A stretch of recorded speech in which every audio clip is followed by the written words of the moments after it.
Hola, buenos días, compañeros, compañeras y profesor. A mi compañero Johan a mí nos correspondió el algoritmo de Kruskal y para abordarlo de la mejor manera tenemos la siguiente agenda preparada.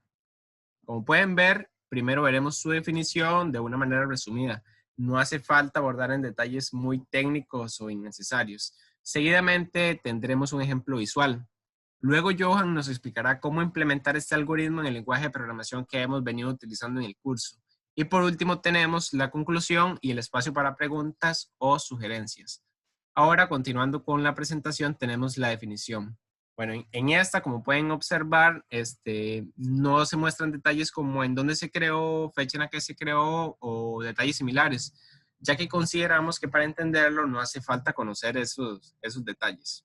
Bueno, el algoritmo de Kruskal, al igual que el de Prim, sirve para hallar el árbol de expansión mínimo. ¿A qué me refiero con esto? Bueno, imaginen un grafo el cual tiene una cantidad X de nodos. Cada nodo se encuentra conectado por distintos arcos. Claro está que para nuestro caso los arcos deben tener un valor numérico. Pues básicamente este algoritmo se encarga de conectar todos los vértices utilizando para ello los arcos que tengan el menor valor. Eso lo veremos mejor en este ejemplo. Aquí se encuentra un grafo, el cual, como pueden ver, todos sus vértices se encuentran conectados y el algoritmo de Kruskal lo que hace es conectar primero los arcos con los vértices, pero los arcos que tengan el menor valor. Así sucesivamente, así sucesivamente. Como pueden notar en esta penúltima imagen, el algoritmo también se encarga de que no se encicle, puesto que si el D conectara con el B y ya estos estuvieran así conectados como se encuentran en esta imagen, aquí se crearía un ciclo. Esto es un error y el algoritmo ya toma en cuenta eso y él evita hacer este tipo de enciclamientos. Bueno, acá ya podemos observar que el E conectó con G, puesto que el F no podía conectar con él porque el 11 es mucho mayor que el 9.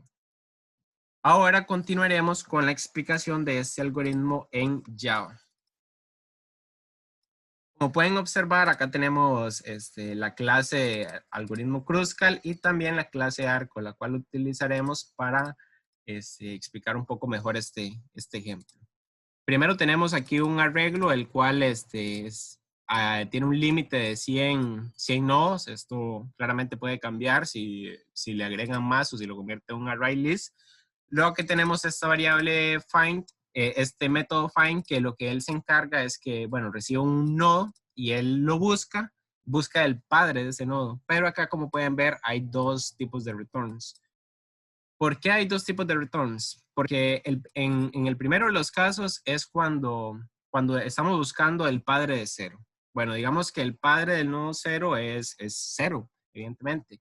Pero, ¿qué pasa si el cero ya se encuentra unido con el uno? El padre de él cambia. Y este método ya prevé eso y le da una solución. Luego acá los unimos, primero recibe un parámetro de tipo X y luego el de Y. X representa el nodo origen, Y representa el nodo destino y acá le encontramos al padre del nodo origen y al padre del nodo destino y los almacenamos en estas variables. Después, esto lo que se encarga es de unir ambos nodos. Bueno, ambos padres de los nodos.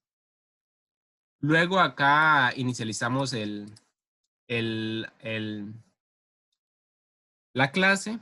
Después, este método nos ayuda a inicializar también el arreglo. Puesto que con este método lo que le estamos diciendo es que el nodo 0 tenga de padre al 0, el 1 al 1, el 2 al 2 y así sucesivamente antes de empezar a unir, antes de empezar a cambiar los padres. Esto ya lo veremos mejor cuando mi compañero Johan explique ya el algoritmo como tal. Entonces, doy paso a la explicación de Johan. Ok, bueno, buenos días compañeros, compañeras y profesor. Continuando con el código, vamos a declarar 5 variables que las vamos a necesitar a la hora de ejecutar el código. Tenemos a los nodos, aristas, peso, origen y destino. Entonces también vamos a necesitar un arreglo de tipo camino y vamos a pedirle al usuario que nos digite esa información que ocupamos. Entonces, en la variable nodos vamos a escanear con el scan.nextIn, vamos a escanear lo que el usuario nos ingrese, en este caso los nodos. Igualmente las aristas las vamos a escanear y las vamos a guardar en una variable aristas, y después vamos a pedirle el origen, destino y peso. Ok, para pedirle esto es muy tedioso que el usuario ingrese uno por uno, ¿verdad? Entonces, con este for, con este recorrido, lo que va a hacer es solicitar el origen, destino y peso mediante una tabla. Esto lo vamos a entender mejor cuando mi compañero Jonathan ejecute el código, que lo va a hacer por medio de Excel. Va a copiar una tabla y la va a pegar en la consola. Ok. También lo que hace este recorrido es agregarla a la lista de arcos que previamente hicimos, ¿verdad? La va a agregar con un objeto de tipo camino con su peso, origen y destino. Ok, seguidamente vamos a iniciar el algoritmo, la parte principal, perdón, la parte principal del algoritmo, donde vamos a comparar los pesos y posteriormente mostrarlos en pantalla, ¿verdad? El peso mínimo. Ok, vamos a inicializar tres variables de tipo entera, donde en la primera el peso total se va a inicializar en 0 y va a ser la encargada de imprimirse al final de ejecutar el código, ¿verdad? Va a imprimir el menor peso posible del grafo. Después vamos a tener el grafo de arcos, que va a ser el número de arcos. Vamos a tener un contador que nos va a permitir recorrer el arreglo de arcos que hemos generado. Muy importante saber que el algoritmo Kruskal realiza la inserción teniendo en cuenta el peso. Esto lo realiza desde el peso mínimo al peso máximo, o sea, de manera ascendente, y que cumple una condición. La condición es que el total de arcos sea igual a n-1. Esta condición la vamos a preguntar al final del código. Ok, seguimos y tenemos collection.sort. Es una librería que ya viene implementada en Java, que lo que va a hacer es ordenar la lista de arcos que hemos creado anteriormente por medio de un comparador de tipo camino. Entonces lo vamos a ordenar y van a quedar los menores al principio, ¿verdad? Como ustedes ya saben, el 0, el 1, el 2 y el 3. Y así sucesivamente, dependiendo del número de arcos que le ingresemos. Ok, seguidamente tenemos un método que se llama compare, que lo que va a hacer, valga la redundancia, es comparar el camino O1 y el camino O2. ¿Cómo lo vamos a comparar? Por medio de una resta. ¿Por qué? Porque una resta nos va a generar tres condiciones. La primera es que nos dé positiva. Si la resta nos da positiva, eso va a implicar que el camino O1, el peso O1, es mayor que el peso 2. Pero ¿qué pasa si da negativa? Eso va a implicar lo contrario, que O2, el peso de O2 es mayor. ¿Y qué pasa si ambos son iguales? Diversos, pero ¿verdad? Entonces va a generar tres condiciones que ocupamos a la hora de ejecutar el código. Ok, seguidamente tenemos un ciclo en el cual se va a insertar esos arcos, ¿verdad? Que ya comparamos. Entonces, ¿cómo se va a comparar? Por medio de este while. Este while lo que va a preguntar es que mientras que el número de arcos sea menor a n-1 y que el contador que está inicializado en 0 sea menor a las aristas, ok, me va a ejecutar este código que está aquí adentro. Entonces, ¿qué pasa si cumple ambas condiciones? Ok, va a buscar el origen, destino y peso y los va a agregar con la posición contador. ¿Cuál es la posición contador? La 0. Sabemos que la lista está ordenada de forma ascendente. Entonces, eso va a implicar que los pesos menores van a estar al principio y eso va a ser muy importante a la hora de sumarlos. Ok, los agregamos. Después preguntamos si ejercicio punto fin origen. Esto lo que va a hacer es buscar el padre origen y buscar el padre destino. Pregunta si son diferentes. Para entender un mejor esto, le voy a pedir a mi compañero Jonathan que nos comparta la diapositiva de transición. Ok, ahí está, gracias. Donde en la imagen 1 vamos a ver que el padre, vector padre de A es 0, el vector padre de B es 1 y el vector padre de C es 2. Ok, nos vamos a la imagen 2 donde unimos a B con A. Ok, y para unir a B con A, ¿qué pasa? Que el padre A cambia a 1. Tienen que ser ambos iguales, A y B, para que exista una relación. Ahora pasamos a la tercera imagen. donde queremos unir a B con C. Ok, ¿qué pasa? El mismo padre de B tiene que ser el mismo de C. Y igualmente el mismo padre de B es el mismo que el padre de A. Entonces ahí ustedes ven que están conectados los tres. Ahora, ¿qué pasa si yo quiero unir a C con A? Bueno, ya no se puede. ¿Por qué? Porque va a generar un ciclo. Y el algoritmo de Kruskal impide eso, que se generen ciclos.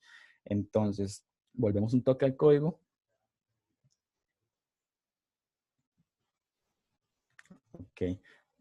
Vamos a la condición donde pregunta que tienen que ser diferentes.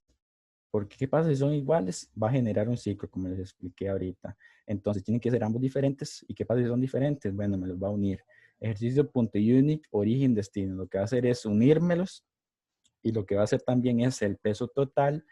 Va a sumarle el mismo que es 0 y va a sumar el peso del arco que viene ahí, ¿verdad? Entonces ahí se va sumando. Se imprime el origen, el destino y el peso y también se aumenta la cantidad de arcos. Okay. Una vez salga de esta condición, vamos a aumentar el contador para que siga en la lista, ¿verdad? Este es el contador de la lista. Una vez termine el ciclo, ok, vamos a preguntar si if grafo arco es diferente de nodos, eso lo que quiere decir es que el número de arcos es diferente al número, a nodos menos 1.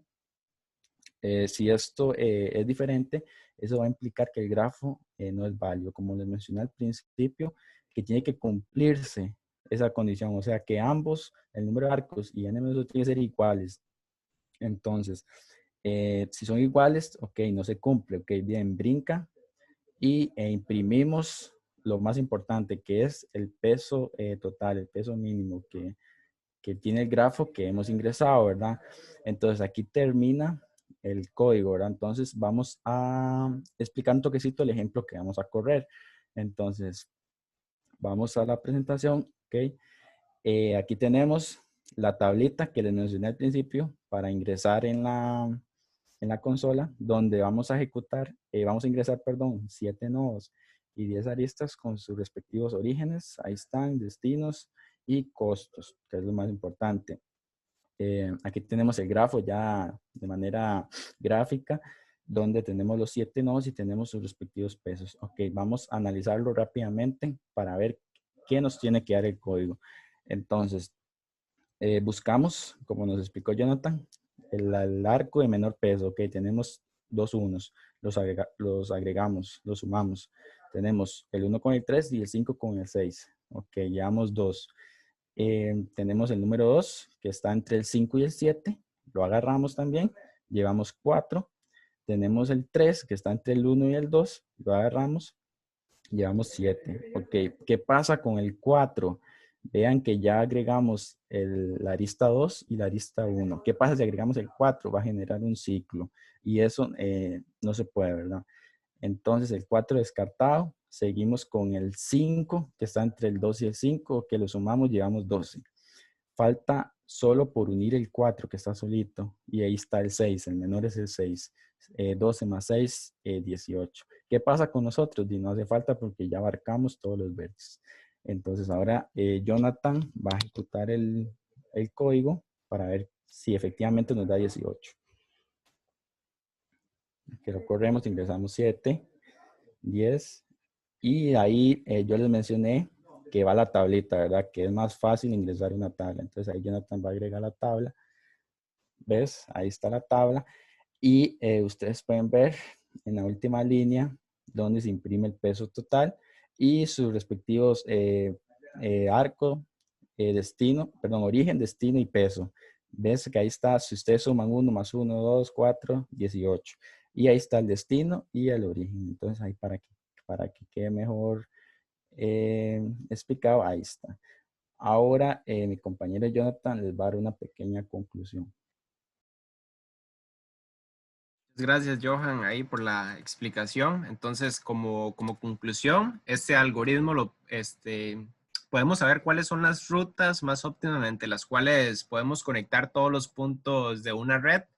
Entonces, con él podemos conectar redes ya sea marítima, de comunicaciones, ferroviarias, eléctricas y hacer estas conexiones, bueno, obtener el mínimo coste posible. Como dato curioso, este algoritmo, al igual que el de Prince, se utiliza en la vida cotidiana para conectar ya sea este cableado eléctrico, el que pasa por nuestras calles, nuestras ciudades, por todo Costa Rica.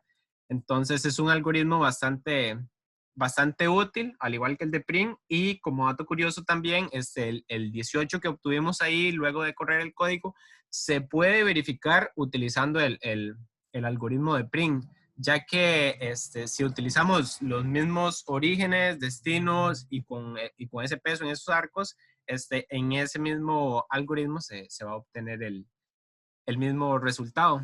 Así que muchas gracias. Esta fue nuestra presentación.